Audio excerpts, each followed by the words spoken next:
আপোনাৰ এইটো লখিমপুৰ জিলাৰ যেটো ৰাইজবাসীক কি মেছেজ দিব খোজে আপুনি? মেছেজ মানে মইতো এতিয়া মানে কি আপোনালোকৰ ছাৰ হয়নে নহয় নৱদলে তেওঁৰ পৰিবাৰ হিচাপে মই তেওঁক সহায় সহযোগিতা আগবঢ়াব আহিছোঁ যিহেতু তেওঁ মোৰ স্বামী হয় স্বামী এতিয়া উঠিছে আৰু মই এইটো স্বামী হিচাপে নহয় মই ইয়াত আহি অনুভৱ কৰিছোঁ তেওঁ যিখিনি আগত যিখিনি পৰ্যায়ত তেওঁ কাম কৰিছিলে 4টা বছৰ তেওঁ যথেষ্টখিনি ৰাস্তাৰ লৈ পিনি লয় আৰু বাকী বহুতখিনি তেওঁ কাম কৰিছে আৰু ৰাইজে পৰা বহু বিপুল আমি এটা সঁহাৰি পাইছোঁ সেইটো কাৰণে মই ভাবিছোঁ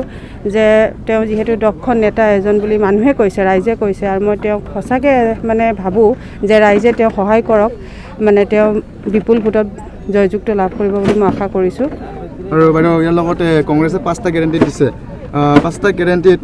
আপোনালোকে কংগ্ৰেছৰ বিৰোধী বা কংগ্ৰেছৰ ফালৰ পৰা আপুনি কি ক'ব? এইটো 5টা গেৰাণ্টি ৰাইজক কংগ্ৰেছে কথা দিছে তাৰ বিষয়ে আপুনি কি ক'ব? আচলতে মই গেৰাণ্টিটো মই বিশ্বাস নকৰোঁ গেৰাণ্টি আমি এনেকৈ গেৰাণ্টি লৈ কথা নকওঁ কাৰণ আমি ব্যৱসায় কৰা নাই ইয়াত হয়নে নহয় বাৰু এই গেৰাণ্টিটো লৈ মানে আমাৰ ৰাইজখিনিয়ে অলপ অসুবিধা মনত উগুল-টুগুল হৈছে তাৰ বাবে আপুনি কি ক'ব? উগুল-টুগুল মইতো জনাত এতিয়ালৈকে মই এইখিনি গম পোৱা নাই আপোনাৰ মুখেৰে শুনিলোঁ আৰু গেৰাণ্টি শব্দৰ অৰ্থ হৈছে মোৰ মতে মই যিখিনি জানো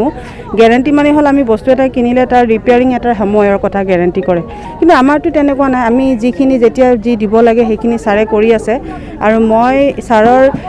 যিখিনি কাৰ্য ছাৰে কৰে বা যিখিনি কাম কৰে মই এইখিনিত নোসোমাওঁ তাৰমানে মই মাত্ৰ ছাৰৰ হৈ গুহাৰি দিব আহিছোঁ যে মাত এষাৰ দিব আহিছোঁ আশীৰ্বাদ ল'ব আহিছোঁ ৰাইজৰ বাকী ৰাইজৰ হাতত আৰু কংগ্ৰেছৰ লগত তেনেকুৱা একো কথা নাই পাৰ্টি চবৰে থাকিব পাৰে কিন্তু এটাই মনোভাৱ হ'ব লাগে কি ৰাইজে যিখিনি প্ৰাপ্ত পাব লগা বস্তু এইটো পাব লাগে আৰু এবাৰ নিৰ্বাচনত জিকিব বুলি আপোনাৰ অনুভৱ আছে 100% কিয় মই ইমান সমাগম ৰাইজ দেখিছোঁ আৰু ৰাইজে ইমান সহানুভূতি কৰিছে আমাক সহায় কৰিছে এতিয়া সময়ৰ অভাৱো হৈছে তথাপিও ৰাইজে ইমান মোক লৈ ফুৰিছে ভাল পাইছোঁ